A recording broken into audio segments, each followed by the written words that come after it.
feel locked in a cage. Ink on my fingers looks like my past. Chasing the pounds, the stories won't last. What not? What not? What not? Let's make a deal. Trade my soul for a cover that's real. What not? What not? This paper's cold. Every issue a story that's gotta be told.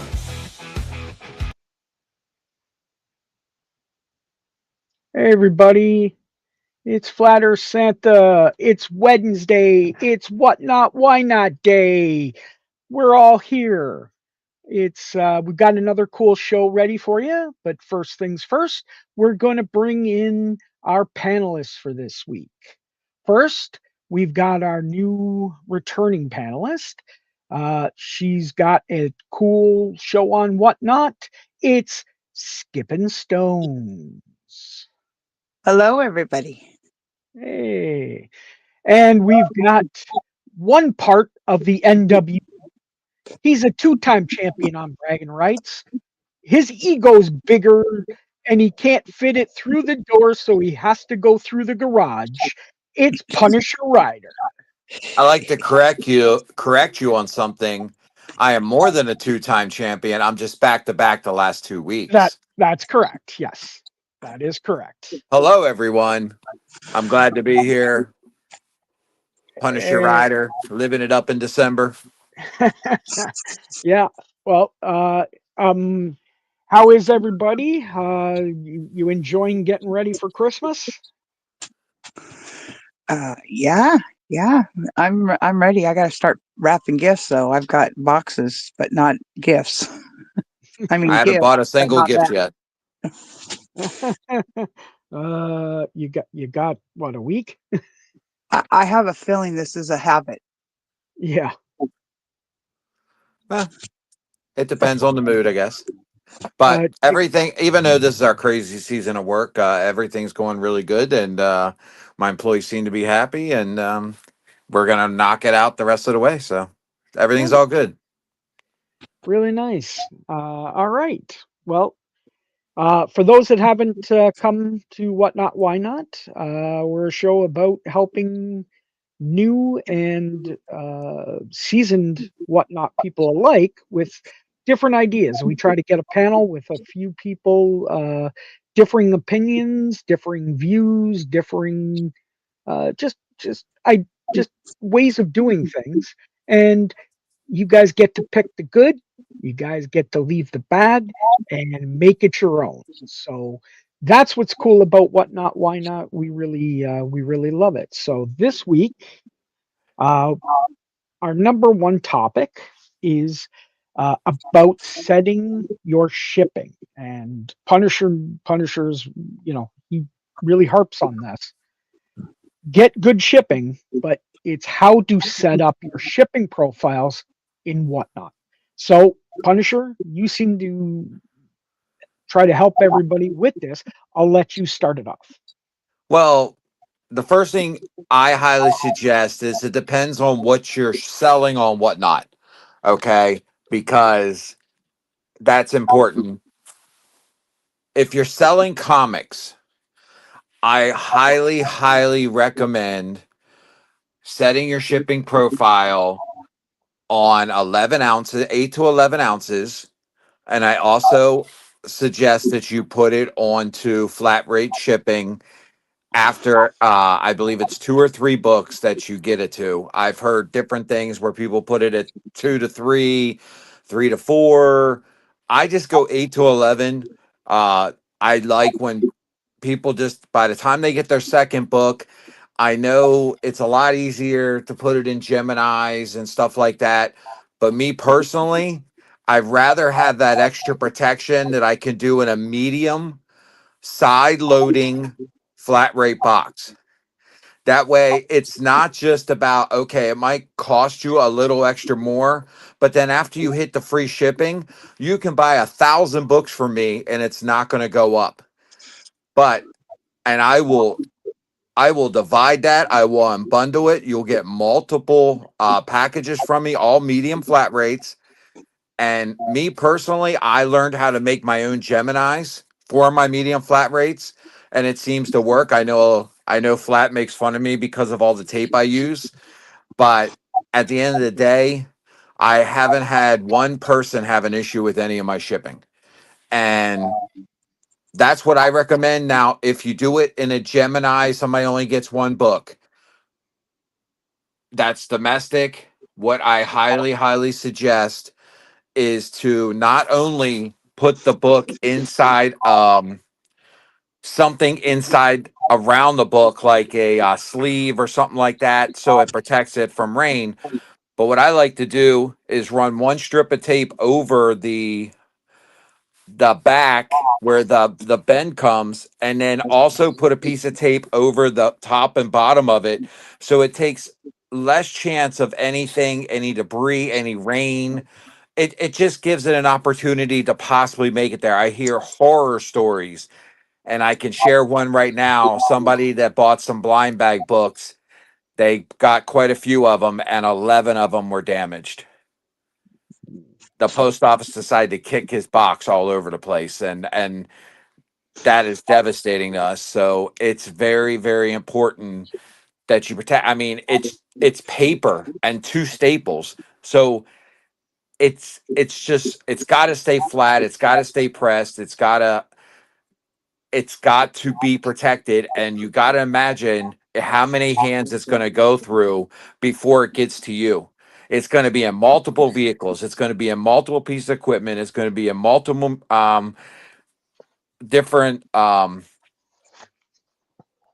machines that process package before it even gets to your carrier to possibly get to your house undamaged.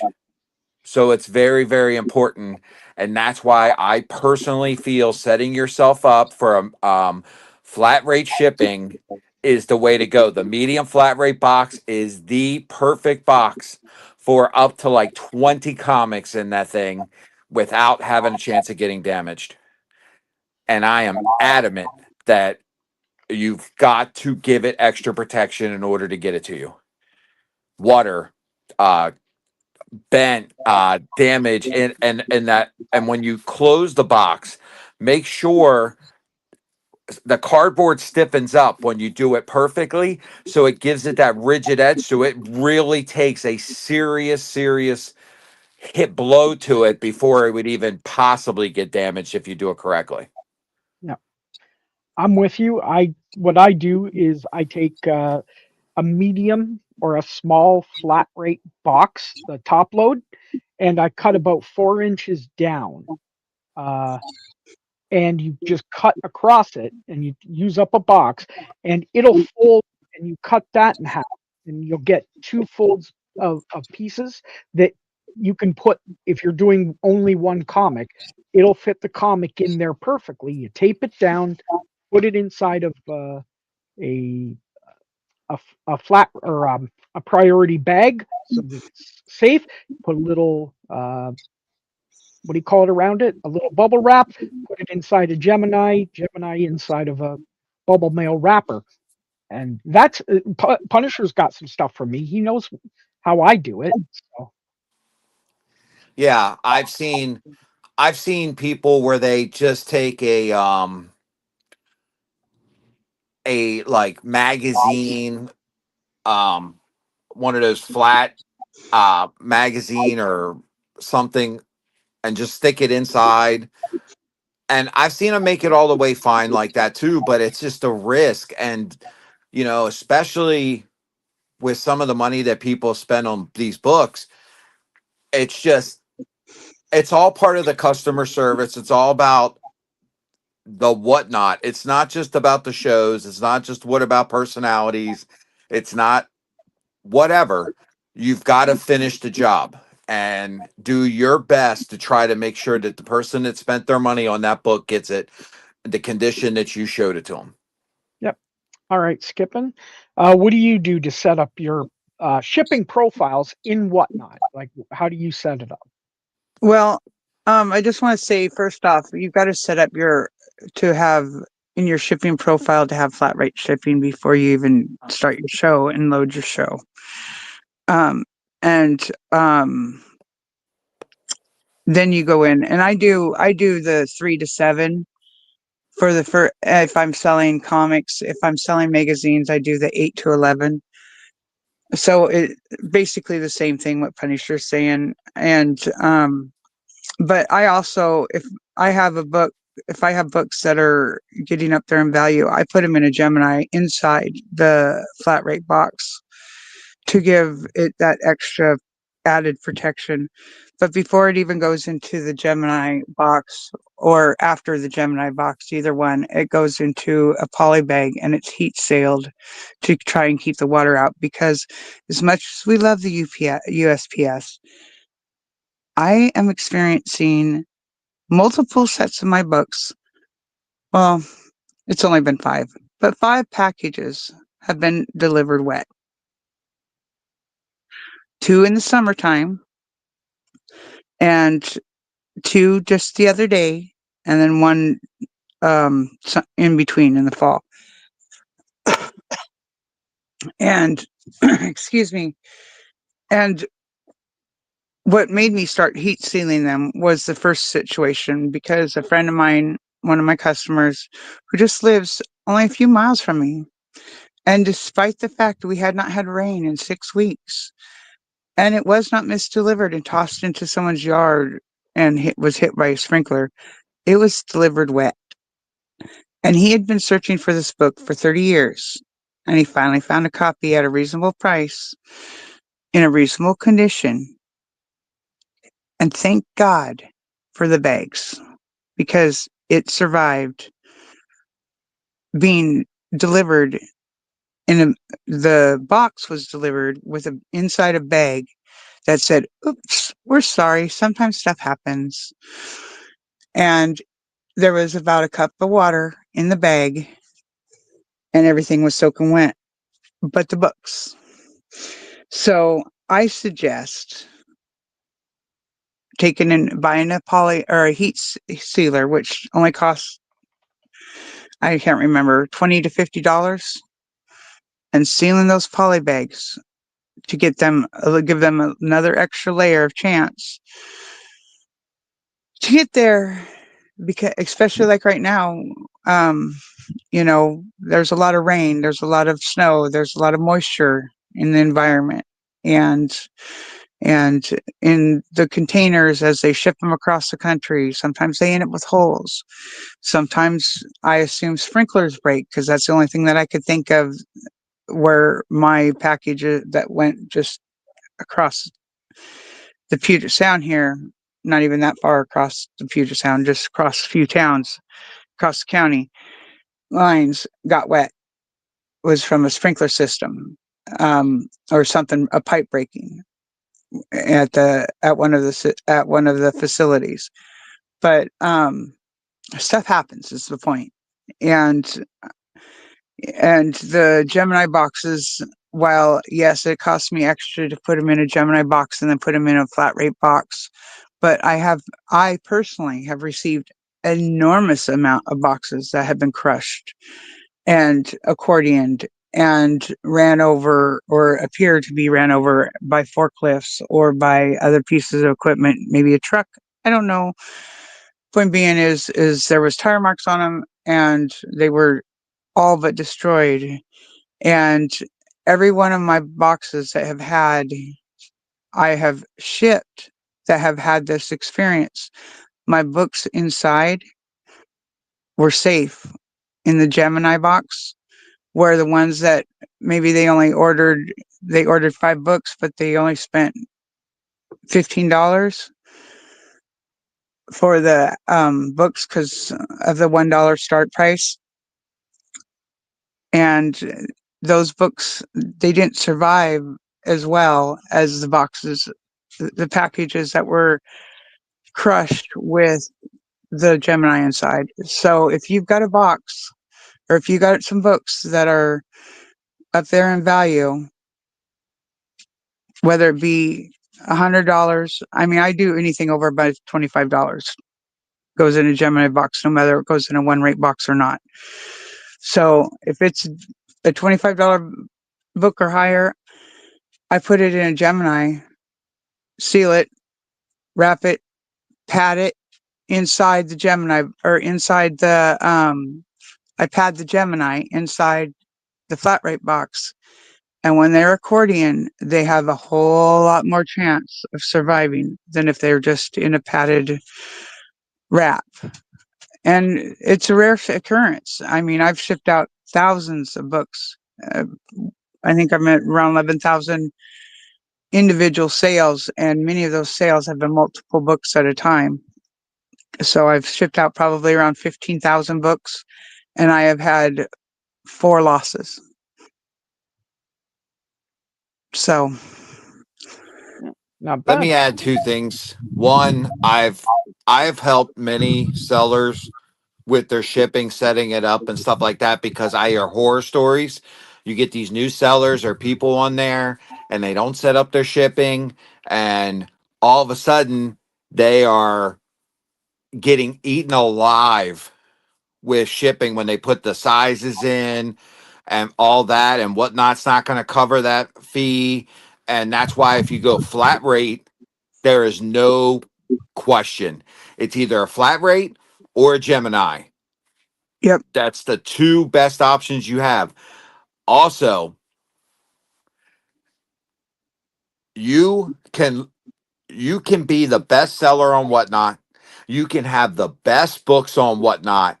You can be amazing.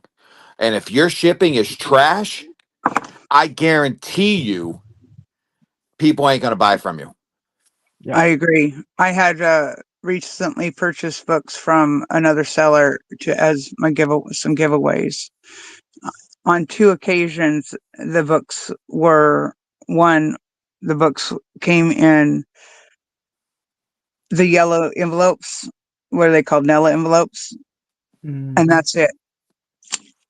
And the bag and the envelope was trashed. And the seller was a great seller, and you know, everything was fine with the purchase until I received it.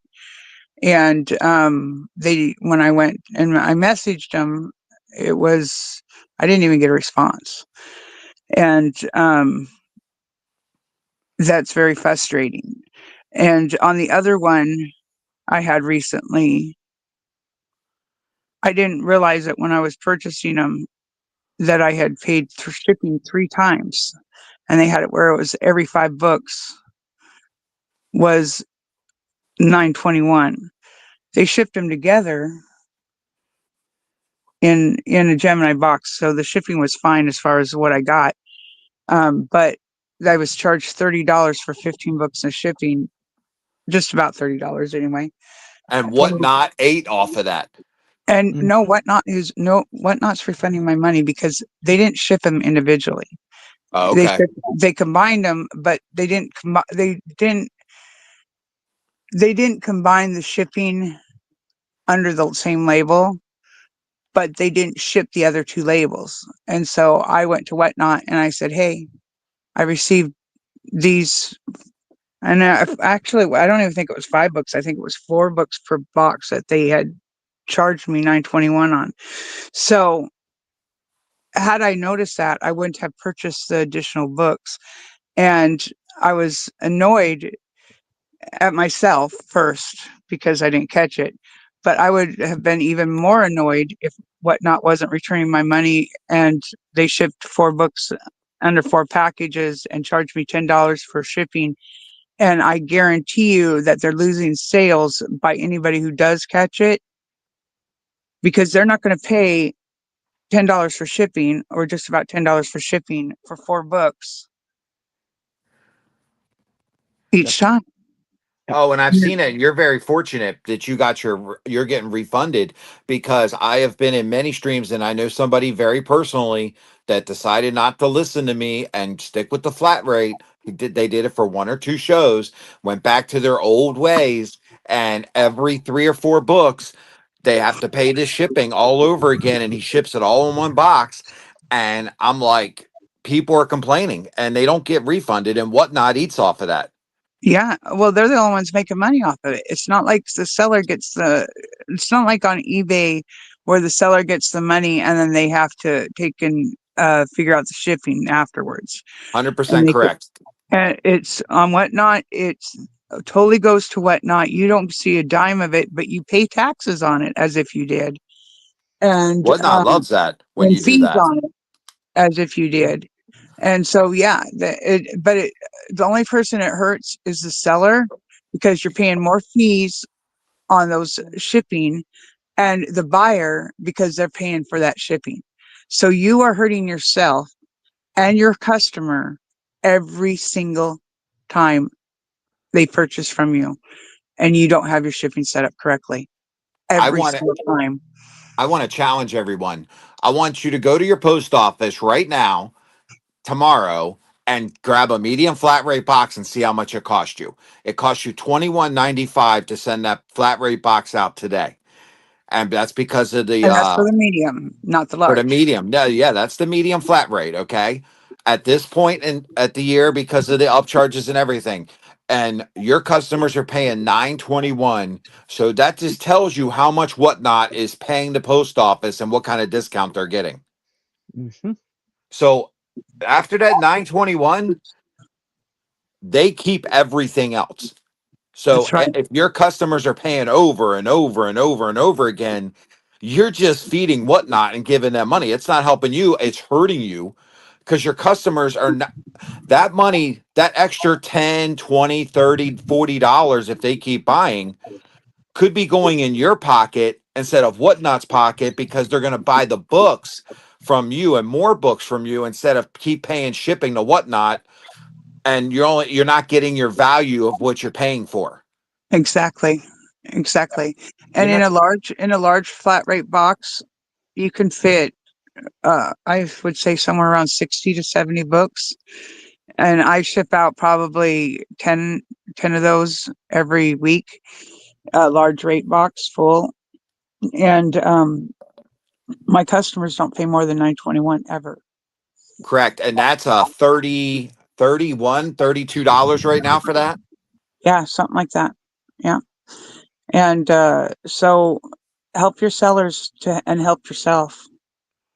Give them the rate that they deserve because that's all it's going to cost you. It's not costing you more. If they ended up going into a second box, they've purchased a hell of a lot of books and it's not going to hurt you. And you get 5 adjustments a week. And those 5 adjustments can get you that extra box. If you're doing it right, you won't use those adjustments up unless they've purchased upwards of 100 books. And, or upwards of 75 or more books. And, and that's what the adjustments are there for. So, help yourself, help your sellers, allow them to buy more books from you, give them that money and stop paying the extra fees because you are paying fees on those transactions for that shipping as well as the transfer, not only the PayPal fees for the money transfer, the 2.9%, but you are also paying the 8 point whatever percent that Whatnot charges on the shipping fees. So you are paying more fees in addition to getting less sales by having your shipping wrong. I want to piggyback on something you said earlier. Use your adjustments every week. If somebody buys a big book, and that's the only book that they buy, absolutely upgrade that shipping. Absolutely upgrade it. If they spend $100 on a book and they only buy one book, upgrade that to priority. Do it Use one of every your, time. Every do not time. waste those things. Yeah. Every time. The one thing uh, is Alien's going to be here in a bit, in just a bit, but we're also going to talk to because you guys are great and everything, and it's awesome for all our American people. But we also have some Canadian listeners that listen in as well, Well, it's and not just Canadian flat. I have and international international. buyers too. And I tell you what Yeah. I do. I have a very, very good customer that buys from the UK and I he do too. loves my books. And you know what I do? Because it wants to send it first class international and I refuse, I upgrade it to priority. I Yes, use but we one of don't my we don't things. have priority in Canada, is what I mean. I'm talking for Canadian sellers or international sellers. what I'm Right. trying to say is, What do we care about aliens international sellers for? because okay, wow. This coming from we the person. Can you we use your care. account to buy this Zelda no price variant for me? Um, We care. We care. but yeah, we're gonna. I just wanted to make sure that for I the was people that are wondering about listening. that Punisher. Can you elaborate a little bit more? Because I recently have, and it might be the same customer that you have, that's from UK, and the first time it said it to priority, or maybe I did it and changed it to priority, but this last time it went first class, and I was thinking it should be under a priority shipping, and but it errored every time I tried to change it to priority. And so I was wondering, what are you doing to make sure that it goes priority? Are you just flipping the box over, flipping the tab over to ship priority like you normally would? Um, and or is there something different? Because like I said, the first time it went priority, and the second two times it kept saying, "Oops, something's wrong." I'm sorry. Were you asking me a question? I was getting a drink. Yes. What are you doing to make sure that customer that's in the UK, because I have a UK customer as well, and it may be the same customer, and I want to make sure that their stuff is being shipped priority. But when I tried to change it by flipping it to put into a flat rate box, it kept saying, "Oops, That something's was just a wrong." whatnot glitch. What you have to do is just basically hit the refresh button and it'll fix itself eventually. I've had issues with some when you try to go down your list and print your labels and it does that kind of weird stuff. It's just a glitch in the Okay. system that makes it all weird. Okay, because I was trying to do that for the seller because I wanted them to have the priority shipping, especially One because thing they I were have both noticed, over the 3 book or 5 book limit, and it didn't go, and it just kept saying oops, and it might have been a whatnot update or error yeah, you glitch know how it because is with whatnot. But I can yeah, tell you, they did I've 2 seen updates this whatnot week. messing with the shipping and recognized this because Flat knows I always tell everybody, listen, I'm not telling you have to buy a second book for me. I'm not asking you to, but if you buy a second book, it's going priority. And I have noticed when I went to go do it, how many times they tried to make it ground. And I'm like, no, this customer bought 2 books. It's 8 to 11 ounces. That's why I put it on 8 to 11 ounces. And they've been tinkering with the shipping, so that's something that you have to be really cautious about. Also, I have a lot of whatnot sellers that come to my office. You have to pay attention to the labels. If it has a G, it doesn't go on the priority boxes. I've seen so many people say, I got my shipping done, I got my shipping. They do print all or don't look at it. They get a ground and not realize it It's and happened to me put it on a once. priority box. You're Yeah, going to that cause happened to that me once. customer, you're A going to cause delay. that customer a postage due, or something else could happen. Yeah, mine was returned to me, and because my post office knows me very well, they just returned it to me so I could get a new label on it. But yeah, that happened once to me, and when I did a batch shipping, and it should have been indeed a priority label, and it was not. And so, um, yeah, definitely watch your P's and G's, watch them. And I know a lot of people are putting 1 to 3 ounces. Okay, so if a book, let's just say a regular comic book is like 2 ounces. That doesn't include the Gemini, doesn't include the bubble mailer or whatever other mailing things you're doing in there. Nope. Um, Bag so if and you're board, not, bag and board too. yeah, so bag and board, all that stuff matters, and you have to be cautious that all that stuff. And this way, also by setting up for priority flat rate, you don't have to worry about weighing anything. You don't have to worry about putting measurements in. It saves you time at the on the other side of it when you're trying to ship stuff out. It does. And in fact, I'm going to change mine to 8 to 11 on all books for Not that only very that, but the reason. supplies are free. Well, Mhm. yeah, that too. That too. Because I spend a lot of money on supplies. But like I said, I also put my stuff in Gemini's Correct. inside the priority boxes. But I consider that money well spent. I'm gonna I'm gonna set up a Zoom with you. I'm gonna show you what I do, Oh, and I've seen your boxes. I know what you do. I no, can't afford the tape.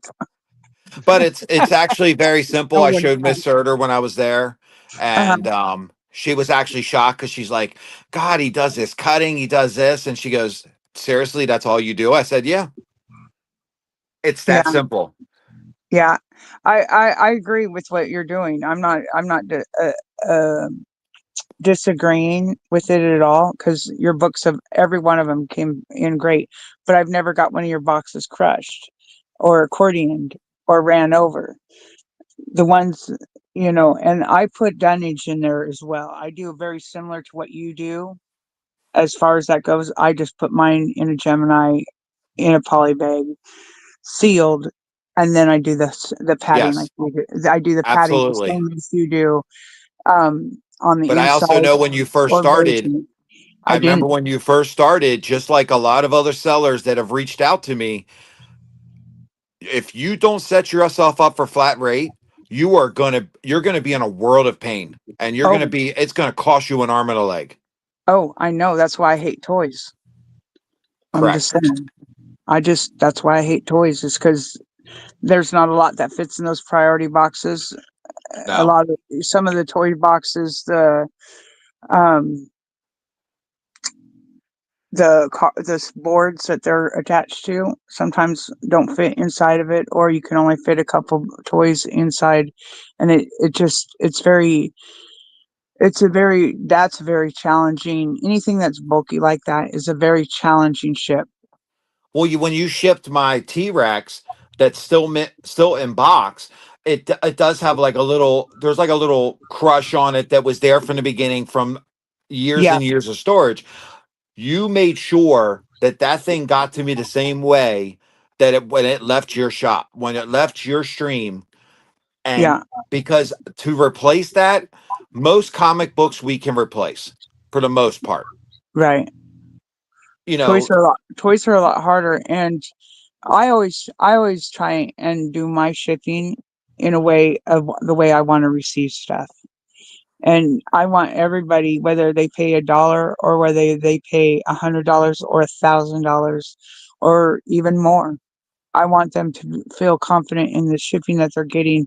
And and God forbid it does get destroyed. I want them to know that they can come to me and talk to me about it, and figure it out. Let's see what we can do to fix it. And with toys, I had good success with the shipping of it as far as the people getting it. I think I only had a couple of them that I think there was two that came off, but they were loose to begin with, and the vibrations and the old glue and stuff like that was the root of the problem. And that was they weren't big expensive ones like yours was or nothing, but um, it's still those box items, those big box items, they're a nightmare to ship. let Comics that me you see. piggyback off something you said about whether you get that one buyer that buys that $500 book or you get somebody that buys a dollar book. You treat everybody the same. You treat them exact because that one person that bought that $500 book may never come back in your stream ever again. But that person that bought a dollar book might come into your next 500 streams and spend $1,000 because of the way you treated them. Right. And So also that book, that even though they may only spend $1 on that book might mean just as much to them as that book that the other person spent $500 on. 100%. Yep. 100%. And, they spent their hard earned money to get this.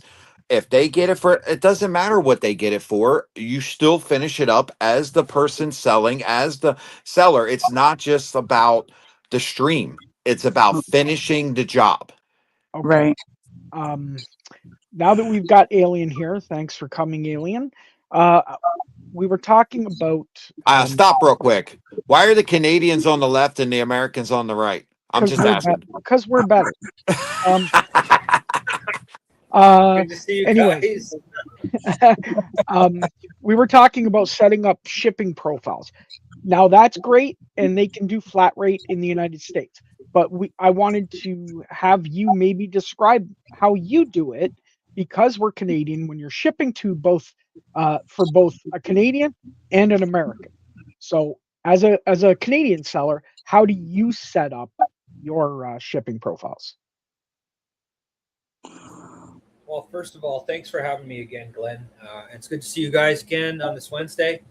I just finished my show, but yeah, I just want to basically piggyback on what Punisher and Skip had said. You treat everybody the same, how you want to be treated yourself, and yeah, every book you don't know what their intentions are, right? So always treat them with respect, and like Punisher said, follow it up with good packing.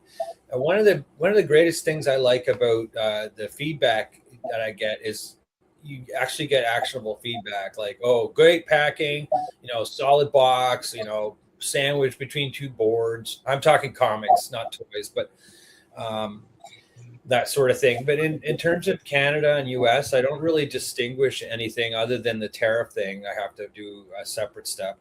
But nonetheless, it's a Gemini box usually with a backboard. I'm always taping the book to the backboard. I notice some guys just kind of throw it in and it kind of holds itself, but I don't want it to shift or anything. And slabs, similarly, I wrap them in what do you call it, bubble wrap, and it's in its own box, and I got stickers all over it: do not bend, do not crush, handle with care, kind of thing, right? And yeah, I just make sure it's very visible, lots of stickers, red and white. It's very hard to not miss, you know what I mean?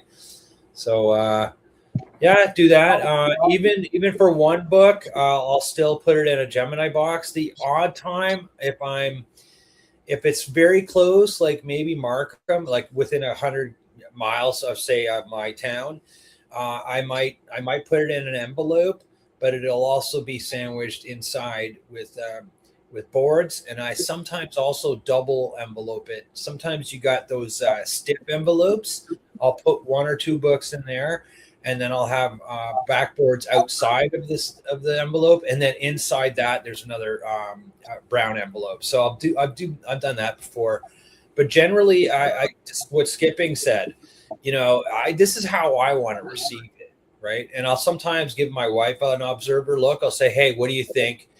She doesn't know the value or anything like that, so I just say, here, as a blind observer, what do you think? Sometimes that's helpful. Okay. But what about your setup on Whatnot alone, or Whatnot specifically, with your shipping profiles is what I was trying to get at. Like, how do you set? Oh, okay. So you mean like the weighting and stuff? Okay, pardon me. Yeah. Yeah. So there's a help file for comic books that I looked at on the Whatnot page, help page, and it says, I think, 4 to 7 ounces per single book, and 8 to 11 ounces for like the square bound paperbacks, like trade paperbacks, and then there's a 12 to like 15 ounce setting for slabs, I think, is what they recommend for those. But generally, and this is kind of every week, I have to make shipping adjustments, and you get 5 free ones. So I'm actually considering upping my shipping profile one notch for all the items, because I always have to fix them. So anyway, that's another discussion. But yeah, that's how Okay. I All right. And do you use Canada Post or do you use Chit Chats? yeah. Oh, in terms of shipping carrier, yeah, I haven't done Yeah. ship chats yet. I've signed up, but mostly Canada Post. And for USA orders, a lot of times it's UPS. But yeah, just those two really. Okay. All right. I use Chit Chats when I do it. It's a whole lot easier. It's a lot better in my opinion. It works, but unfortunately up here in Canada we don't have flat. I mean, we do have flat rate through Canada Post, but you have to go to the actual post office to grab the box. You actually have to buy it there. We don't get stuff free and like you Americans do. So it's a little harder. But you know what? I say if you can get chit chats, try it. It works really well. They get stuff. It's in my opinion so far better than Canada Post right now. So um, I think But to Causey anyway, also piggyback used. off Alien, that's why Yeah, so I suggest to go to 8 to 11 ounces. It kind of covers your ass with everything for the most part. Um, if they get the slab, it's going to be right close to that range.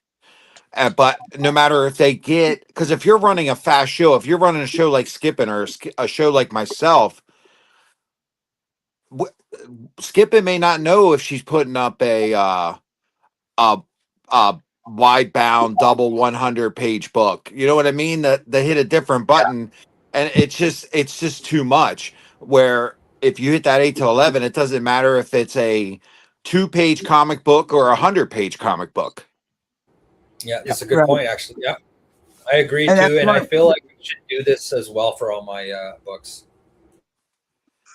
I haven't had an issue with it, and when people reach out to me for shipping advice and come to me, that's what I recommend. Again, everybody can do what they want, but I have found that over the 2 years that I have done it, that I have never had an issue with it. Yeah, I think like I said, I think I'm going to up mine to 8 to 11 because it's not uncommon for me to throw a bundle up as well of 3 or even 2 or 3 books, 4 books, sometimes up to 11 or 12 books. Um, and it's under the same shipping profile. And that's typically when if they don't already hit that priority level, that's when I typically have to use my adjustments, is when they only order 1 or 2 books or 1 or 2 purchases, and those purchases are include bundles. So this is So what I do. I try not to use my adjustments till the very end. So I do that, and then what I do is I go back and I hold off on like the higher price people that only bought one book, and if I have 4 adjustments left, the next 4 people that have the 4 highest books will get upgraded to priority immediately to use all 5 adjustments. correct, I do that as well. I do the So same, actually. so that way I use them and they also get the upgrade shipping, and trust me, they love that. Um I personally just feel like, I do it too, Skipping. I mean, you've been in my show, like I'll throw like a random, I'll throw this in too, or throw this in. And Exactly. so you're sitting on that 3 to 7 and you got 2 and that's all they bought. You know what I mean? You could get, Right. And a Gemini weighs 3.5 ounces. Just FYI. yeah. So right there's almost all that 7 before a bag, board, bubble mail, or anything. Right. When you're shipping international, especially well from Canada or from the United States, the biggest concern that people have, and when we get stuff sent back, is the customs information of what it is. So making sure that your quantity is correct, making sure your weight is close, and making sure that your values are correct as well. Those customs declaration forms that get done, that's what makes usually whether it gets through or not. Yes, and something I can also recommend with this is I like to give away a free book with all my buyers, no matter what you spend. You spend a lot more, I give you something really nice. You can't do that with international because if it says they only have one book in there, do not put 2 books in there because all of a sudden it's gonna red flag it. Um, so what I do is I put like stickers or something in the back of the board, just something, maybe like a Pokemon card or something I have. in the back of the comic board from the back of the book, just to give them something. And so it shouldn't red flag anything when it goes across international. That's a good tip, because I was wondering how to do that, because excuse me, because I like to throw in a little something extra, especially because they can't get in the giveaways, and I've been trying to figure out how to do that. Now, it's not Flat Earth. You said something about making sure the values are correct. How I don't know of a way Values to are change. set. Yeah, you don't really change them. It's just it's set by what they buy. But it's just coming down to, like, don't give them like, saying, oh, okay, I bought something on with PayPal. Don't throw it in there at the same time. Not with international. It just doesn't work. It causes nothing but issues. Okay. Um, do it in a separate package. Okay. I only do that when it's going to Flat Earth in Canada. I don't care if this gets messed up. Light it on um, fire too. Yeah, there you go. Well, I mean, let's face it. It seems like everyone gives me Ninja Funks and Turok ones, so they're getting lit on fire on stream anyways. Um, all right, so that's your shipping profiles. Next up, we have the next one we were going to do, and I have to pull it up here because I forgot it. Um, Pricing. was Yeah, the price. Yeah, no. I thought that's what you said. Oh yes, yes. How to price your books and researching your books when you're a seller. Uh, a lot of new sellers just get on there and, like, okay, well, this is $1, and you throw up books. Get yourself, in my opinion. Well, again, I'm going to hold off my opinion till the end. I'm going to go round the horn. So I'm going to start with ladies first. Skipping stones. Okay, so I don't look up the value. I am not going to look up the values of books, and that's because my situation is very unique. So on my on this, I'm going to pass for the most part. I just let it roll and I tell everyone, you're the experts, and I let my chat decide on the value. And that may be to my deficit, but I have done very well with that process. But I've also, like I said, my situation's unique. I don't have an overhead of um, buying the books to resell them. These are books that were passed down, and I'm just trying to find homes for them. So, Punisher, I'll let you take over. Well, there's a lot of people I have seen have used Key Collector, which is Key Collector is, I'm going to say it right now. It is good for a quick reference guide to see if there's a key, or if it's something you don't know, to look it up real quick. That is all that is good for, or to go look at it and then click the eBay very quickly to go see that book. Like, you can go check the quick solds if that's what you use. Um, basically to see what's out there on other markets, eBay being another market. See what that's sold for recently, see what people are asking, and trust me, some people are asking astronomical numbers for some of these books on eBay. So use your due diligence. I know a lot of people like using cover price. I've talked to Flat about this, and Flat is, I would say, Flat. I don't know much about aliens, but I talked to Flat personally. Um, Flat is all about what the fair market value is, the FMV. He kept doing this to me, FMV, FMV, FMV, and I'm just like, Okay. Okay. But what I'm saying is I've learned a lot from flat. Yes, I'm going to admit it that I've learned a lot from flat too. And just because you think you know how to do this, this, and this, you don't know everything. So you go to people around you that understand and know that and listen to them. Um, so you got to look at it different ways. One, when you are creating your own books, there is no market for it yet. Um, the market gets set by what happens when you sell them and what people want for them and stuff like that. That's what I could say about the creative market and what me and Surter do.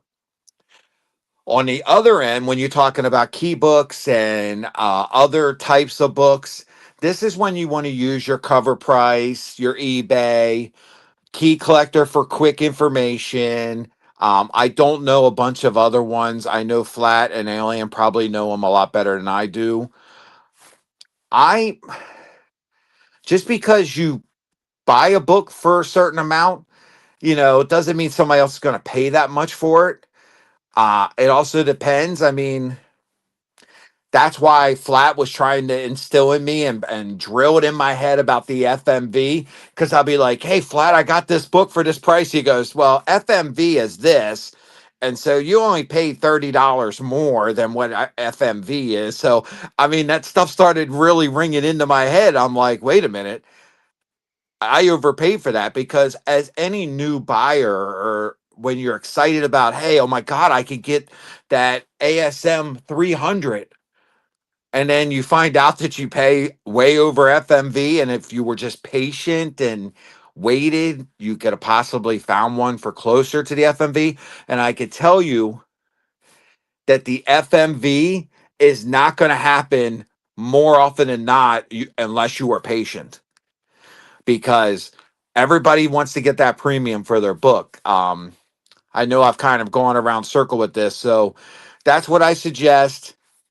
Keep Key Collector on an app on your phone for a quick reference guide. So you're not sitting there typing it in through Google because then that's going to send you in a million different directions. Cover price, I guess there's an app for that. I'm not 100% sure.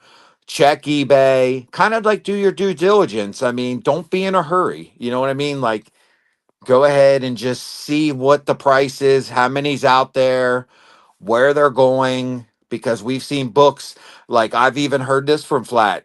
6 months ago it was this. Oh my God, a 7.5 now is this, and this.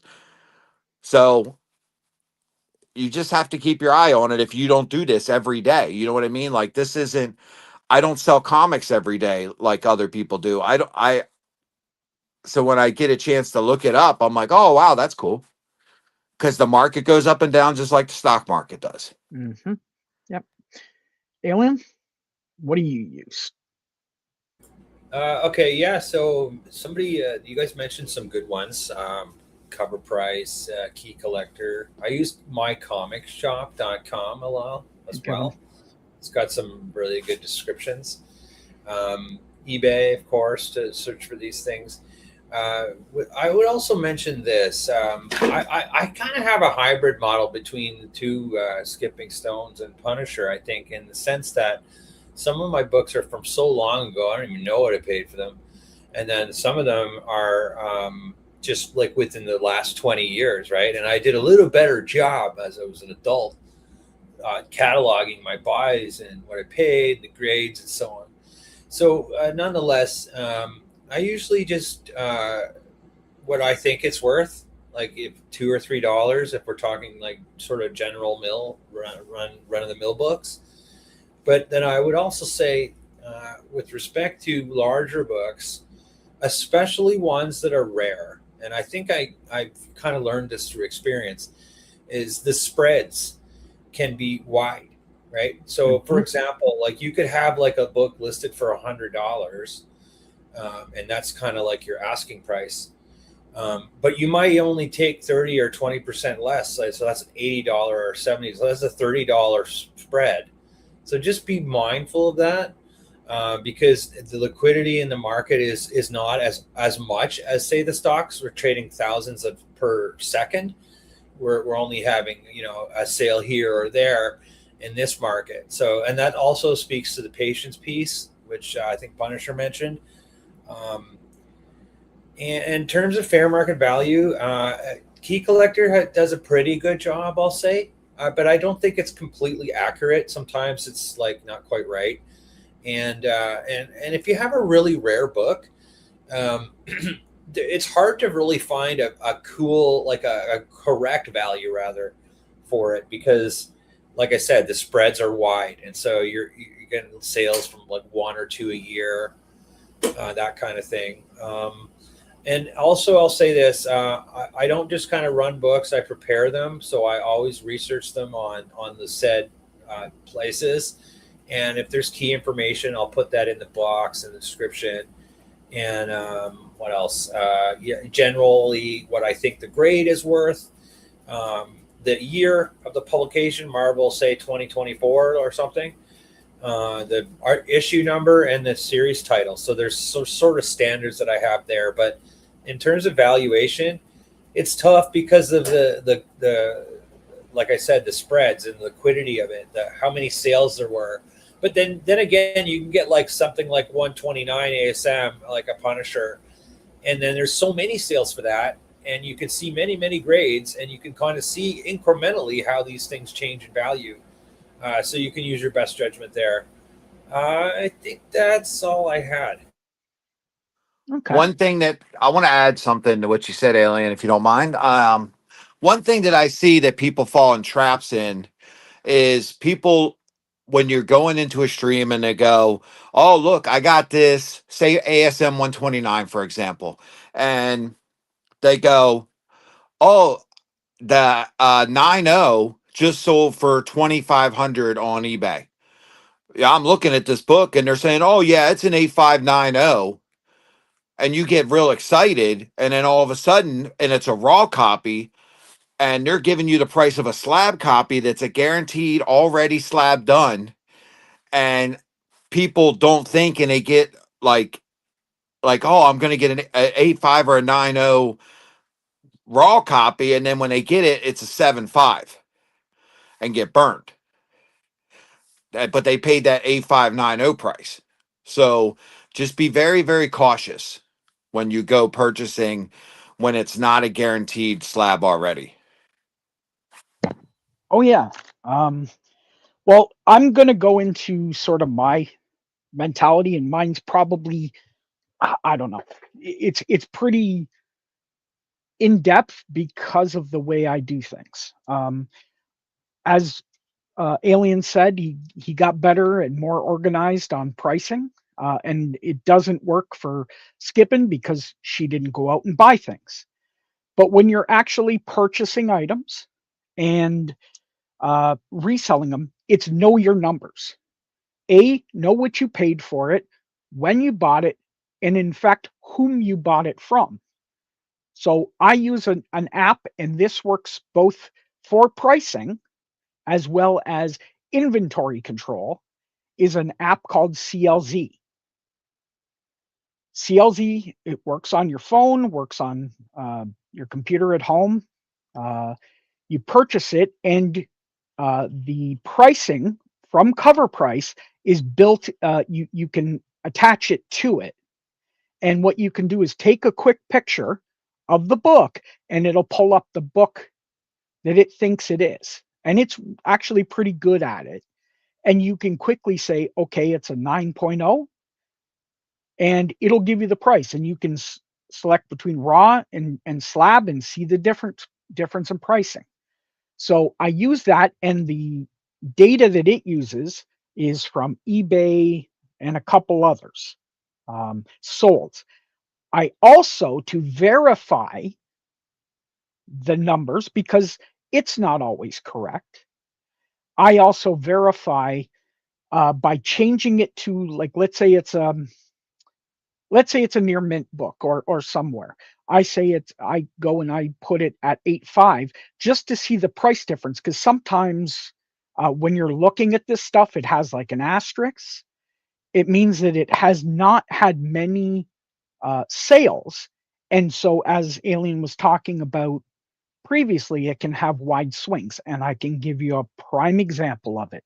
I just got a 9.8 of a Sabrina comic book uh, that hasn't been sold in a 9.8 since 2017.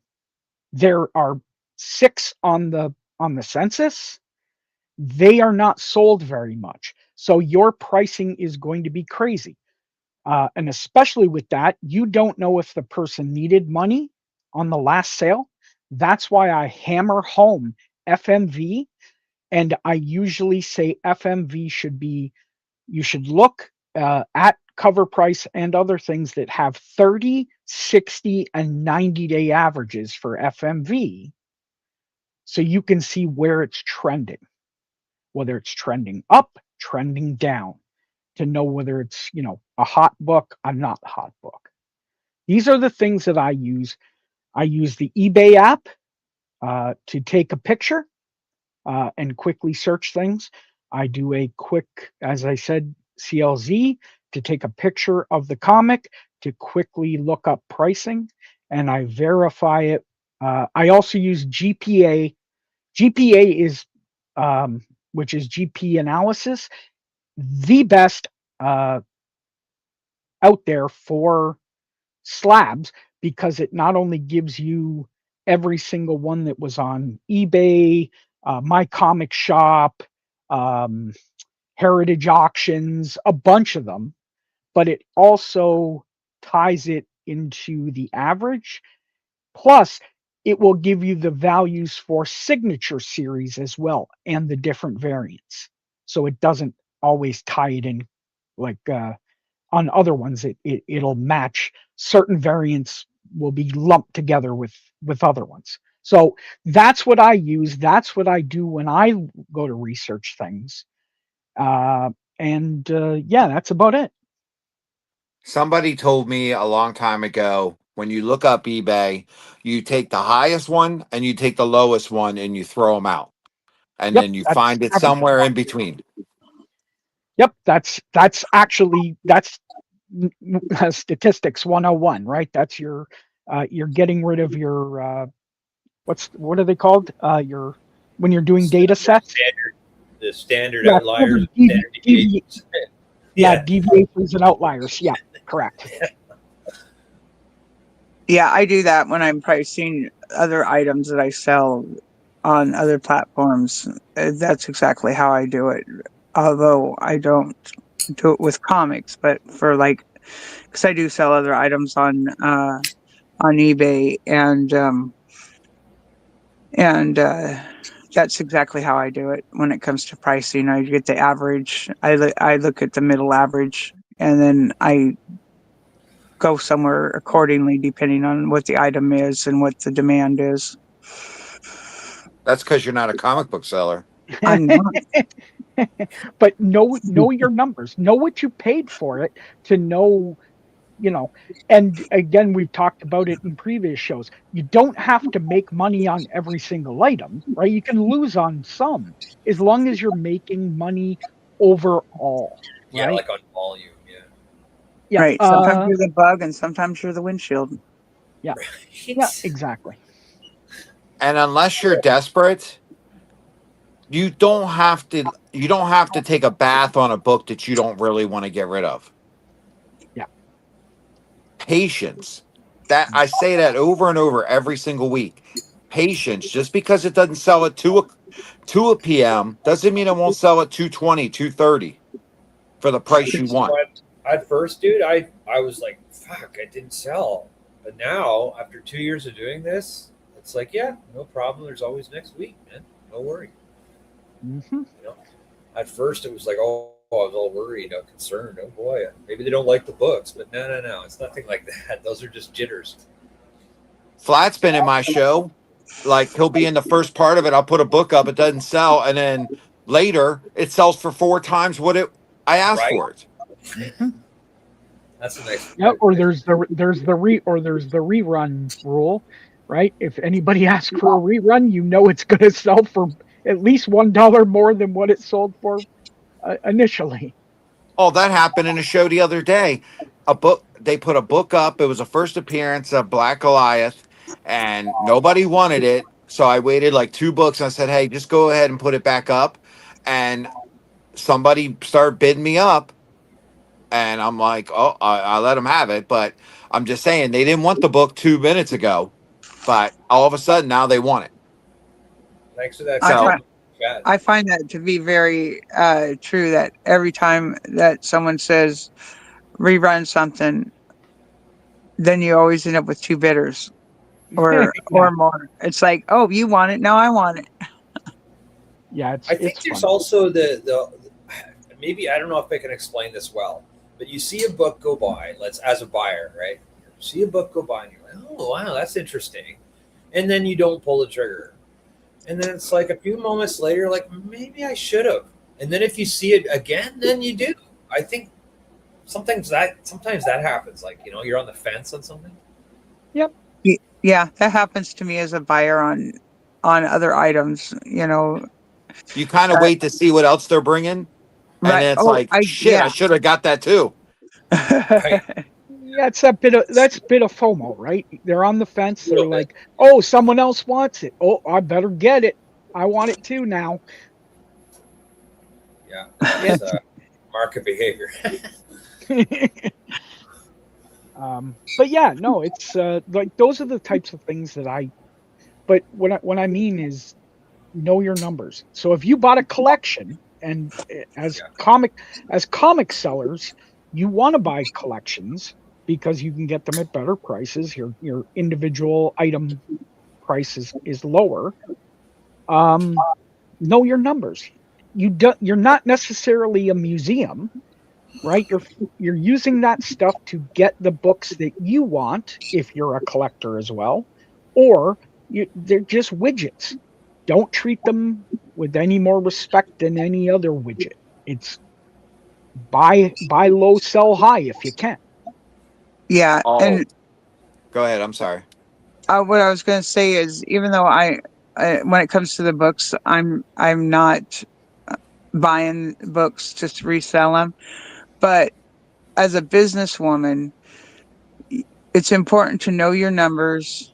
It's important to know, and that's not just the numbers that of the item that you purchased, but of what it costs you to store, what it costs you to resell, what it costs you to ship, what it costs you in man hours, all that stuff.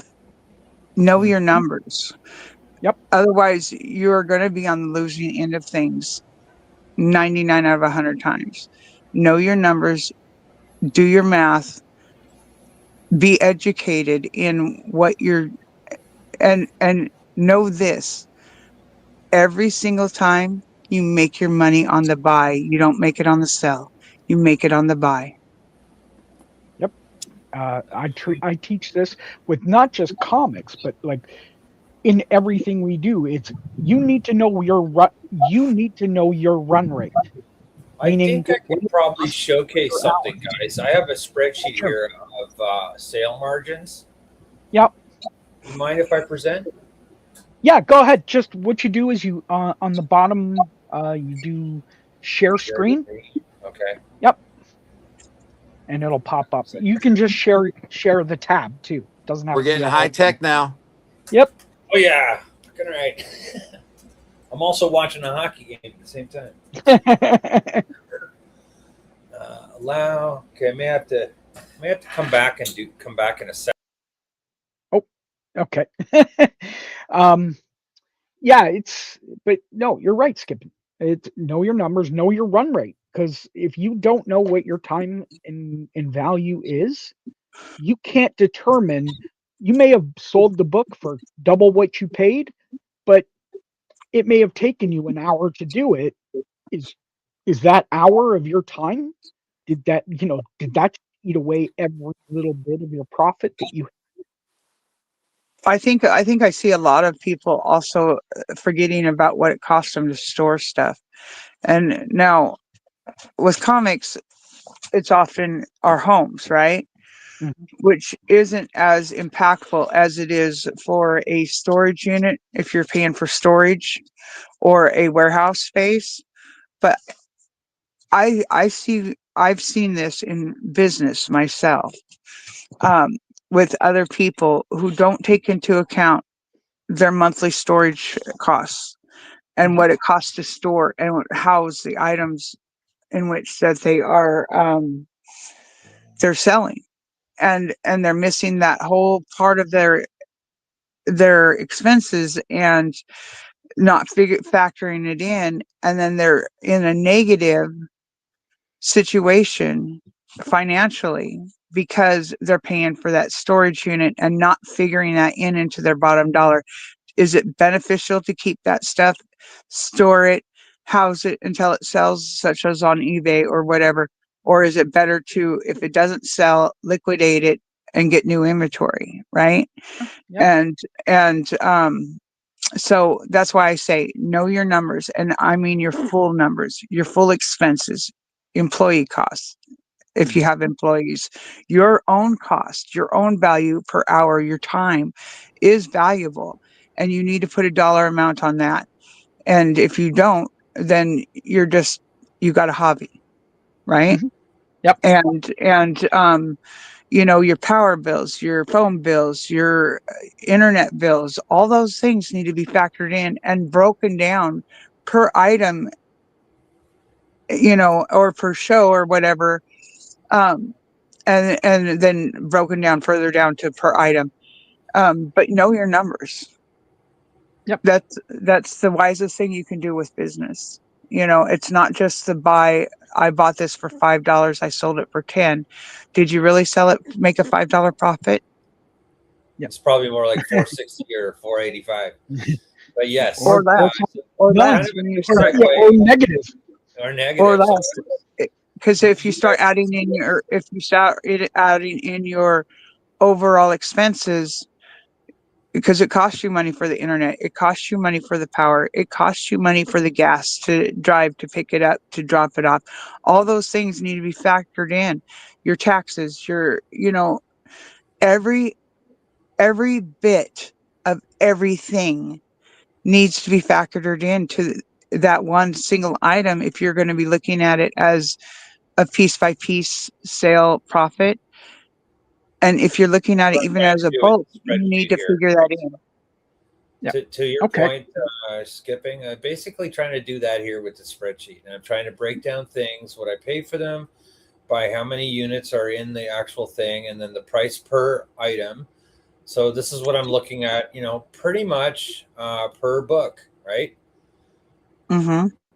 So I'm looking at, so I got to make at least $2.72. If my math is right here on this particular spreadsheet, that's what my sales margins are, right? So plus the cost of the book. So this is trying to amortize things like my monthly bill, like my monthly website bill, backboards, fucking three free post-it notes, like fucking post-it notes, staples, double length shipping tape, black markers, it's scotch tape, the address labels I get from Vistaprint, right? They're $13.49, so they're basically a nickel each. If I don't know these things, how the hell can I have a business? And that, I think, really is what your point was, skipping, is know your Yeah, numbers. That's exactly. That is exactly it. kind of showing That's it. how much Sharpies cost and tape cost. Canadian. He's got a Canadian. Ridiculous. Yeah, it's all CAD dollars. No, I thought you were going to say something else, Flat. Oh, Canadian Yeah, Tire we don't dollar. all get it. We all don't get it at a discounted rate there, buddy. yeah, exactly. It's not all free from the American government. Or sorry, the American government. America. Merkel. No, but that was very good, Alien. I mean, that all that stuff goes into it, and I think one topic that we need to talk about in the beginning of the year is taxes, because I think a lot of people get blindsided. Yeah. Not telling you what to put it, but a lot of people I know reached out to me and got blindsided last year. Like, oh my God, I made this much, and they didn't realize all the different things that you have to account for. And Skip and hit a lot of that. You've got to pay yourself. You've got everything that you put out, like Alien puts out, is all tax deductible. and all that stuff. So I think that's definitely one topic we should talk about next year when we after we get over the first of the year. I Oh, agree, definitely. and Also on, keep track on of a your topic as mileage. well. Sorry, go ahead, dear. You first. I'm sorry, I was just saying, keep track of your mileage, your gas, your mileage, your gas, because you are not getting those books delivered to your house typically, or whatever item you are selling is not being delivered to your house. You've got to, and you're often, I know I do with every show, drive my stuff to the post office. And yes, I know I could have it picked up, but I Yeah, know my carriers and I want to be one less step of, I know when I'm delivering it to the post office, that's one extra step that my books are not being handled by a stranger. They're being handled by me. And I am delivering them in the best condition. I live very close to a post office. It's only 2.2 miles. However, I keep track of that miles, and those miles are tax deductible, but they are also a factor in for what it costs to sell these books. Yep, not just gas, but also the The the mileage on the car, the wear on the car. yeah, the tear on the car. I think Usually also that's a key statement Skippin made was she removed a layer of uncertainty as well because Mhm. she's trusting no one but herself or whoever she works with to deliver the books to the post office. I do the same thing. Like they're like little babies, you know. Right. I do. Just, and I know I could have it, like I said, I know I could have it picked up, but I know that that's one last step that something could go wrong. And I mean, I have to trust to get it there because I can't fly to everyone's home as much as I'd love to hand deliver everything.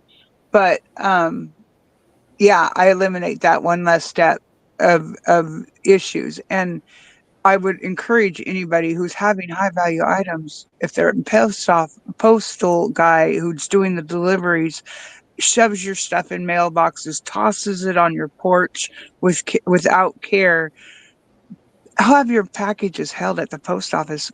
Take that extra few minutes and pick it up. That's one less step, one less worry. You won't have it picked off by a pirate. You won't have it you sitting there soaking, getting wet in the rain. You won't have it jammed into a mailbox that you have that's too small for your package in the first place, if that's what your mail carrier does. The If you're porch gonna pirate spend, if you're gonna moment is spend, really if you're key. gonna right, if you're gonna spend the money, first, if you're gonna have it delivered to your house, invest in a slightly bigger mailbox. Second off, just have your packages held. Take the extra 5-10 minutes takes to stop by there, pick it up. Problem solved. One less step, one less worry. One more time, you get an extra guarantee that you're going to get stuff the way it was shipped. Here's a thought, guys, for maybe next year's topics.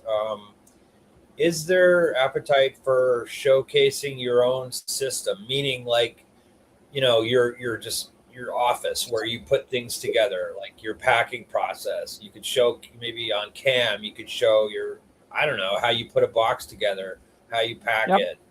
I don't know. Is that yep, worthwhile? Okay, absolutely, or like your system, absolutely. like basically showcase your system. Okay. Yeah, Uh, I thought that would be a good idea as well, is to show your packing process would be a helpful thing, and possibly even other steps. But I think sometimes people are better at visual learning than they are at audio learning, Yeah. sure. and Well, the we can actual all get visual. better. We can all get better. Let's face it. Oh yeah, I'm sure some of us are, gonna say, well, maybe if you did this, it'd be even better, right? It's not good criticism is the best form uh, of flattery. 'Cause And let's face it. feedback, yeah, for sure. Yeah, it is. Yeah. No one's trying to be mean here. We're always trying to just help each other get better. that's the Let whole me point. give everybody a little bit of knowledge when it comes to the post office. Okay, so you might have the greatest mail carrier in the world. Absolutely great, takes care of your packages, everything. But that carrier also gets vacation. That carrier might get sick. So then they split the routes with either A, new new employees that or people that don't care, or if it's like if your carrier wears a uniform, they have a thing called a pivot, and that means it could be split between five different carriers that have to go out and deliver that route. So obviously most of those carriers, they're like, it's not my route, what do I care? Right. And so you don't know what kind of level service. And I can tell you that since a lot of the standards have been lower ever since COVID, that you don't get the carriers and stuff like you did 15, 20 years ago. Nope. And that's unfortunate. And it's all about rush, rush, rush, rush, rush. And they're like, and they just don't care. And they're like, yeah, I delivered it. I scanned it. I'm done with that section. So there's a lot of factors into it. And then when you start adding weather into it, you adding pressure where mail's been sitting or things are delayed or people get overwhelmed. Or Uh, holidays. correct. And days after non-major holidays, we call them non-major holidays. They're the ones that everybody else is working, but they're off, and then they come back the next day, and you would have prayed that you did work the day before because it is brutal. It is worse than any Christmas delivery day that you do. So I can just tell you that that stuff happens on a daily basis, and where Skippin says go pick up your packages, a lot of places are changing to things called S and DCs, that's shipping and delivery centers, where only carriers go out of there and there's no access for the public. So there's just Where so many factors going. Yeah, there's so many stuffs going on. Um, there's delivery centers too that you can have your stuff delivered yes, to, you and can. it doesn't cost that much. I mean, it is an extra fee, but it's not that expensive to have a human hand, receive it and then hand it back to you. And they're, that's their service, that's their job. So they're going to take care of it. You're not going to get your stuff stolen off your porch because that happens a lot. I Yes, mean, an you can check incredible that on amount. YouTube all the Here time. in here in Canada, we can actually there's a specific address that you can get for your post office, your local post office, that you can use when you get stuff shipped, Yeah. and it gets delivered there and it gets held for you. Right. Yes. It's an actual specific address of your post office, with you, and they notify you when things are coming. So Let me tell you a typical day of a mail carrier this time of year, right now. So the carrier goes out with about 150 to 200 packages because of the holiday season. They come up to Skip, and this is why I think it's very smart for Skippin to do what she does. And I do the same thing, but I obviously have a special reason why I can do it. Um, so the carrier comes out, they got all their mail ready. They have 200 packages. You're the 100th house on their 500 route house. And Skip and Stones had a massive show with, she's sending out 60, 75 packages or Every more. week. And so they got to scan every single one of them, and they got to sit there and store it inside either a an old mail truck that doesn't have much room, or they've got to make room to try to do that. So then you've got that thing shifting. God, please, God help that they don't get into an accident or get hit. And then on top of that, they've got to not only try to keep possibly moving it 2 and 3 times a day, and if it's a rural mail carrier that has their own vehicle, some of you guys might live in some areas where they still have that. Yeah. It can be a very challenging thing where they've got to handle that package 4 and 5 and 10 times during their deliveries right now. By the time they get it back to the post office, they're already exhausted. They're looking just to get rid of it and dump it out into a hamper, push it into a building, and then throw it into another container. Where if you take it to your local post office, they run it across the machine at the thing, or they scan it, and they put it right into an APC, which is a big metal equipment to move packages. You eliminate so much stuff by just dropping it off at your post office. It's absolutely true. And another thing that I've seen my mailman having to do, and what's happened is I constantly am getting my neighbor's mail. I'm constantly getting packages, and I think that the USPS is more of a parcel service now than they are a mail service. Correct me if I'm wrong, but I fill my I have a Tahoe or a Yukon. I fill that thing up when I take in delivery packages. There's sometimes there's not even room for my dog in the back in her seat. I fill it up. Now my truck is bigger than the mail truck. Now imagine how many times they would have to move my stuff to get to the next person's mail, possibly misdelivering something that was meant to go to Pennsylvania, Florida, wherever, and it ends up a couple stops away, and that person doesn't say, "Hey, I got your package." That package had over, $500 worth of stuff in it. Yes, I do pay for the extra insurance for it to be done, covered, but that's still lost books. It eliminates all that. This happened last week. I can tell you this happened last week to a seller we all know. She put the books out for the carrier to come pick them up. The carrier came to the door, looked at them, dropped their packages off and mail, and gone. She came out the door, went to the carrier, and told the carrier, "Hey, I have all these packages." She goes, "I don't have room for it. I'll come back at the end of my shift." 6:30 p.m. in the dark, the stuff was still sitting there, and it would have been sitting there all night long outside. Happened to me one time. The one time I was going to use it, and they said, "Oh, we'll be back," and they never came back. And my stuff, and I don't like leaving my stuff out in the first place because of porch pirates. But they never came back, so I had to deliver everything a day late. I won't do it again. And and I thought harder about it, and then I started thinking about what I just explained about all the stuff that can happen with a package just between here and the 2 miles to the post office. That's why I deliver every time, rain, sleet, or snow. I deliver to the post office the packages personally. One less set of obstacles, situations that could happen. Yep. I highly recommend it. It's worth it, even if it is a pain with all them damn books. And often, like I said, I typically drop off on a slow show 60 packages.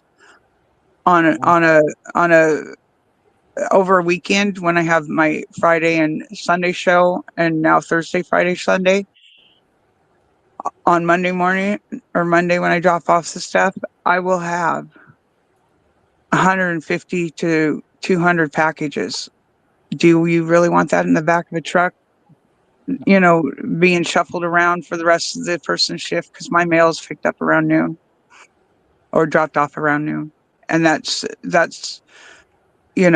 a lot of moving for, and that's I kind of see it as an unfair thing to the mail. I know they get paid by the hour, and it is what it is, but I kind of see it as an unfair um, burden to put on your mailman. Well, we don't get it. We don't get it in Canada. Um, most of our I'm not in like an urban city, but I'm more rural, but our mail carriers are all by hand. They're not picking up stuff to you have to take it to the mail to the post office. Or if it's with Chit Chats, you've got to take it to the Chit Chats office or one of their drop off centers. The only thing that's out there, as Alien was saying before, is like UPS or FedEx. That's the only ones that are going to pick it up from you specifically. Yeah, I even drop my UPS and my FedEx. I drop off at their facility too. So,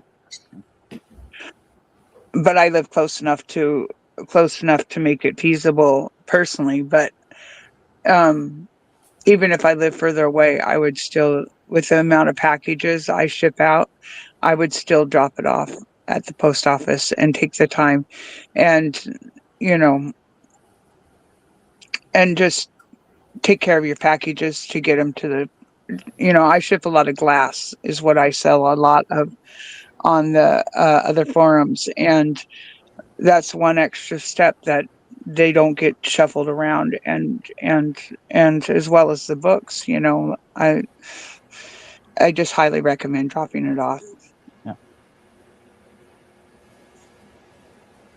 I think Punisher was going to say something before. No, I can just tell you that the carriers, what you see on the street, is nothing to they're under pressure. They're told they have to be out by a certain time. They got to be back by a certain time. There's a lot of mentality that goes into it, and so for somebody for like Skippins that has that many packages, the carrier should have told their management that this is what they have every week, that there should actually be a pickup there by a truck driver to come and pick that stuff up. I could So have that. there's lots of factors that should happen, but unfortunately it doesn't. And I am 100% with Skipping on this. I have a fantastic mail carrier. I can tell you that right now. If I know I have something coming in, he knows where to put it so it's not seen. Because I'll tell you right now, I get nervous as hell if something's sitting out, even though I have cameras and all that stuff, Yep. just nervous as hell knowing that a book is sitting out there until I get home and get my hands on it inside safely. Yep. And I have cameras, and my son, he just lives on the same route that I do, and he has cameras, and he himself has had watched the postman drop it off, and the next truck that comes behind the postal worker stops and gets out of the vehicle and goes up and grabs it off their porch. Now, I haven't had that problem, probably because I live in a neighborhood of my neighbors are law enforcement and all retired people, and they're typically sitting outside watching what's going on in the neighborhood. But it happens, and it happens frequently. And so does And take care of your mail carrier. If you have a oh, good mail carrier, please take care of them. Yeah. even if you don't have a great mail carrier, they become a lot better when you do take care of them. Yeah, I was going to say that earlier. Become pals with them. Yeah. Yeah.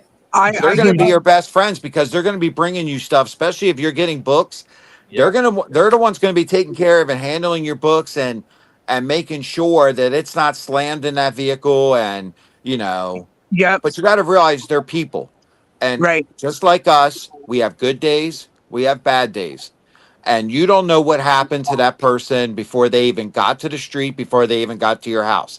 I'm not even talking about what's going on at home or what's going on in their own lives. I'm talking about they could have went through some serious chaos and 13 people called off, and they're going to be working out in the cold in the north at 10 degrees or less, and they're going to have to put 12 hours in that day.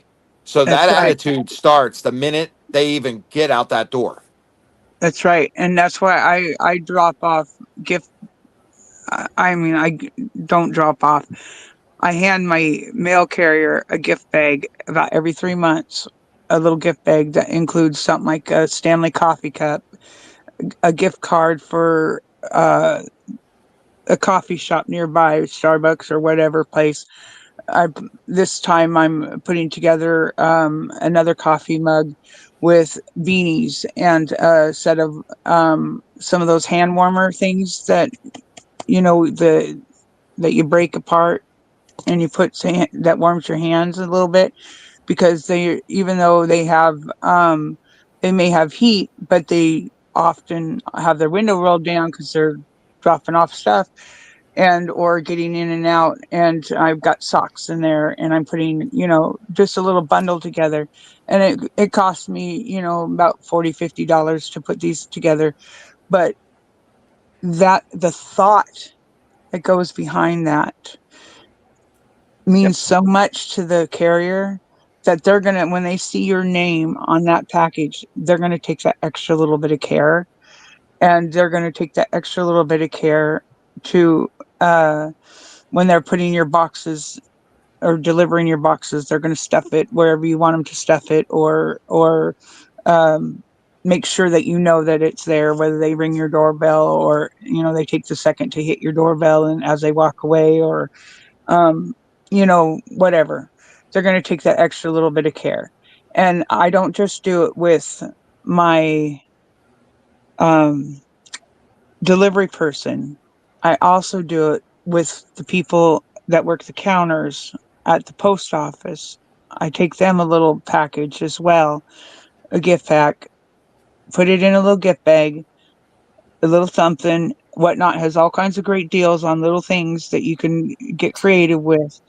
And you can buy gift cards at the post office. So you don't even have to go anywhere. You just buy it right there, stuff it in their bag, and call it a day. It goes Last a year, long ways. I my post office lady, her name is Santa, not Santa, but Santa, and Uh-huh. she went. She was pregnant. She was going to be off in the new year, and so last year I went and got her a comic book, a Star Wars comic book, Santa Staros, right? It's named after her. So I was like, here, Merry Christmas. And Yep. she had a boy, I think. So it's like, here you go. Maybe you can get him to read comics. Well, I every want to I challenge everyone. I want to hold on. challenge everyone. Like Skippin said, they have their window down. For those of you in cool climates or whatever, and the wind's blowing and it's pouring down rain, I want to challenge everyone. Go to your local mall, have your window down all the way when it's freezing cold. I want you to go pull in a parking spot, get out of your car, walk around your car, get back in that car, turn your heat on, go drive a couple more spots down, get back out, go get out, go around your car, get back in and see how long that heat works. See how long all that stuff and how you feel when it gets cold like that. That's what those carriers go through every single day. Yep. Exactly. It Well, is Exactly.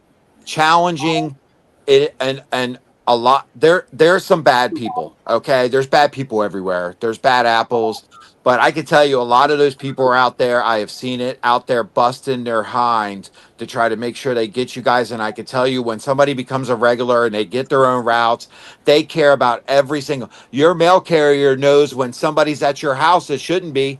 Your mail carrier knows more about you than probably some of your family members know about you. That Facts.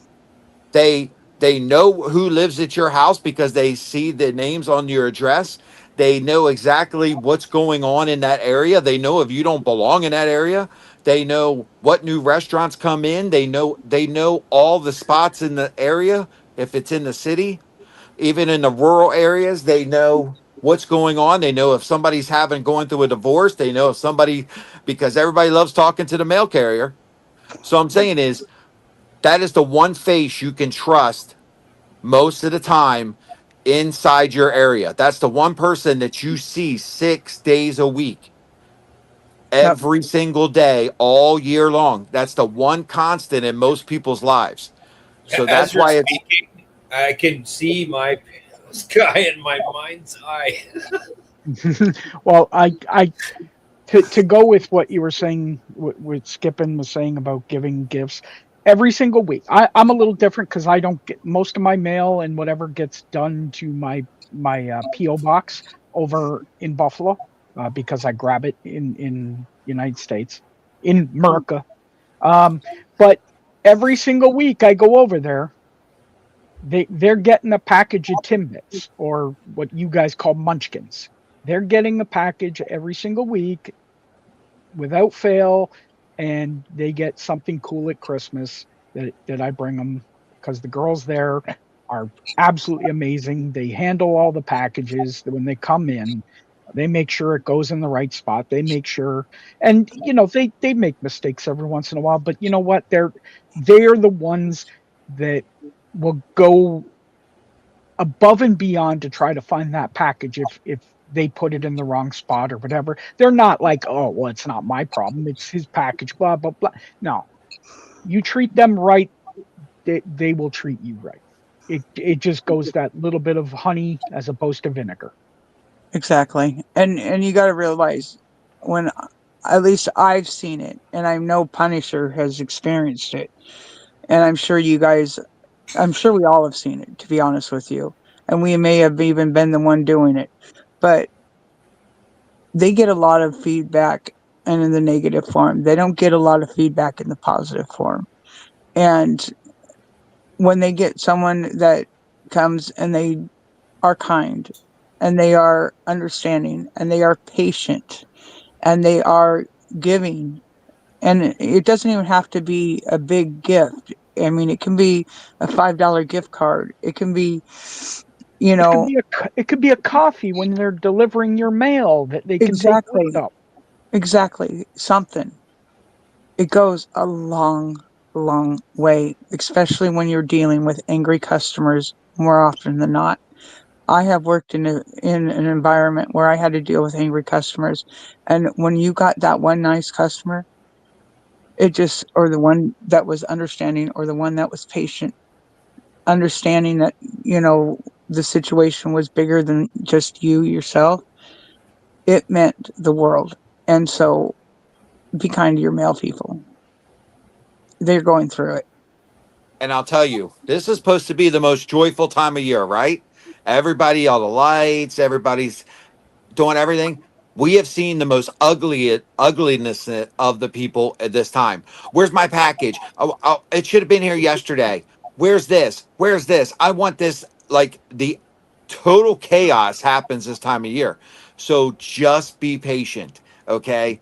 That carrier got exactly what they had for the day and brought it out. It's not their fault that a package went from Indianapolis to Florida to New New York, Jersey to when it was supposed to be in North Carolina. exactly. I mean, I could tell you right now, there's a person that we all know, or at least me and Flat know. They live in Delaware. The closest to me is Delaware. Out of all the buyers that I had, Skipping got her package in Washington. Other people got their packages in Texas and Florida. His package didn't get there for another 5 days after that, and he lives the closest. I've had that experience with people that live here in Washington that I could drive to their house in 20 minutes or an hour, that Florida has gotten their packages first. I Well, I don't can get tell you, I, we have to send stuff to Harrisburg. Okay, we have to send stuff up to Harrisburg, PA. There's like 5, 6 different offices in Harrisburg.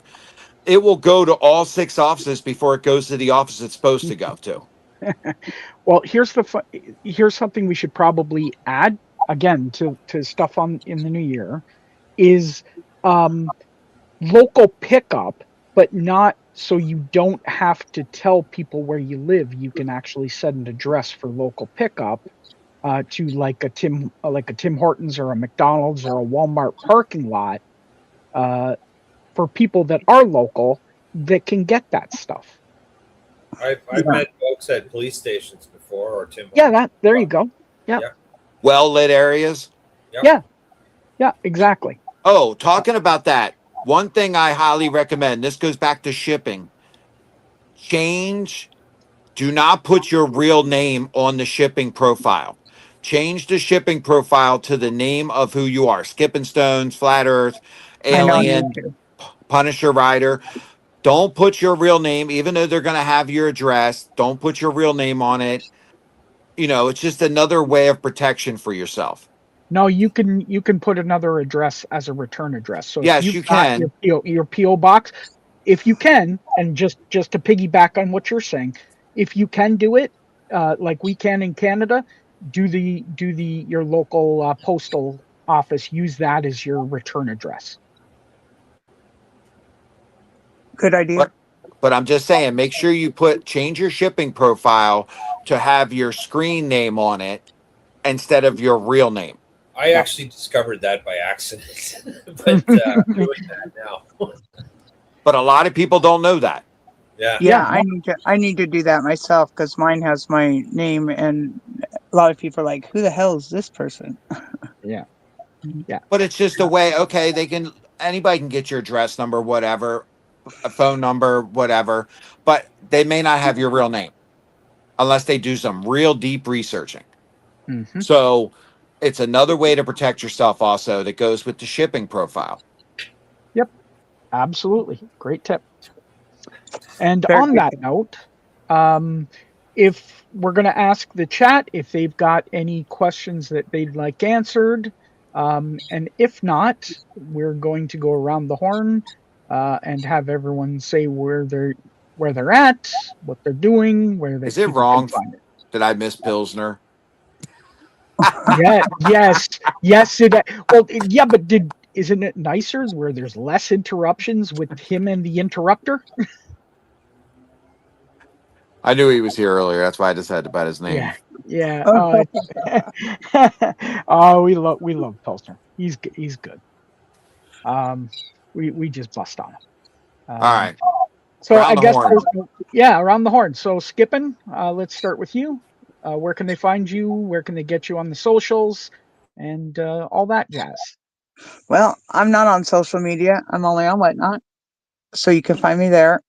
I'm now Thursday, Friday, and Sunday, and typically about 4 o'clock is my time. Um, Sometimes I have to adjust it accordingly. And come see me. I got some books for you. Nice, Mr. Punisher. You can find me at Punisher Rider 1. I do, guys, want you to check out Beauty and the Comics. I'm going to give her a shout out.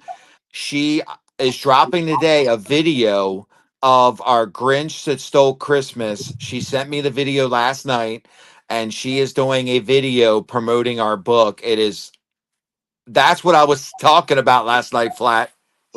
And I was, Oh, I, Punisher! I Oh, was, so definitely check that video out. It's really, really cool. I can tell you that I have a new book with Hole in One coming out very, very soon. I am thinking about, since I pushed my show back to after the holidays, or at least after Christmas, if my book is coming in, I might just push it back one more week just to have one show with all that. Miss Punisher is the second version's coming out, and I can tell you that I had 100% creative in it, and it is insane. Plus, me and Surtur are back to work again, and we have got some killer new project we're working on. We're super excited. After the Surters are done their anniversary this weekend, we're going to be hammering it down, trying to get it done by January 1st, get it to print, and have it possibly by the end of January into February. We are also talking about traveling to different places in the country this year for cons, and we're gonna figure that out after the first of the year too. It's just too busy for me right now until the after the holidays with work. Besides that, I just want to thank Alien and Skippin. You guys are phenomenal. And Flat, I appreciate you putting this together. I do appreciate you having me on here. I think this whole program, bragging rights is fun, but this program not only is real, it helps people understand things that they may not have known. And for us to be able to come on and to maybe help one person be a better seller or help them with something maybe they didn't think about is priceless. So I want to thank Flat for putting this together. And of course, the Skippin' and Alien, you guys are always awesome. I agree. Thank you. thank you. Mr. Alien, where can I find you? Where are you on socials? All right, cool. Thanks so much, guys, and echo Punisher's comments for sure. You guys are great. Thanks for putting this together. For in terms of social, I'm on X. You can find me there at Alien Warrior 75. I post a lot about comics, hockey, and football, and whatever. If you want to follow political stuff too. But anyway, you can find me at aliencomics.ca. That's my website. I set up for selling. I'm also on eBay, alien warrior underscore 75. And there's links to this from my website too, so not to worry about the details. And you can find me on Whatnot, Alien Warrior 75. I do shows every Wednesday at 6 p.m. Eastern. Try to go for a couple hours, but I'm thinking of expanding to a few more hours, get a longer show going. If you're looking for rare books, that's come to find me. I like to try to find them. So if you have a book that you're looking for and you can't find it, let me know. I'll see what I can do for you. Thanks, guys, and we'll see you maybe next week, right? I need you to find me a book. Or buddy, what do you got? Dragon's Lair graham crackers variant. Yeah, I Okay. found it for him, just not one that in his price range. I'll write it down, bud. No problem. I'll see what I can do. Yeah, and trust me, he will message you a whole bunch. He does it all the time with me. Still to this day, he's still messaging me. Hey, here's a Transformer CPV. Hey. Yeah. Sorry if I do that. No, Okay. no, I'm busting on you. It's awesome. And of course, me, well, again, we do bragging rights, and I want to thank the panel again for coming on. It's awesome. I want to thank the chat for always being here, being, talking in the chat, listening. Hopefully, this is both entertaining and educational for you, because that's really kind of what I want, not just to teach you something, but to make it fun while doing it. You can find me obviously here. We've got Guess the Grade, but for those that are up here in Toronto, or in the Toronto area or Southern Ontario, I will be at the Monte Casino Toronto Comic Book Show in Downsview, Ontario. December 27th. We've got a booth set up. So if you want to come, get some cool books, say hey, we've got a table there. So again, if we don't see you guys next week, depending on what's going on, I want everyone to have a Merry Christmas and a Happy New Year. I think we're going to take the week in between off, but we may have a whatnot, why not next week. But everyone have great holidays. Happy Hanukkah, since it's the fourth day of Hanukkah tonight. Just everyone have a great time. We really appreciate everybody. We love you guys. It's awesome. Thank you again. And for the panel, you're more than welcome to stay. We may talk backstage. For everybody else, enjoy, and we'll try to see you guys next week. Thanks Happy again. holidays. Cheers, guys.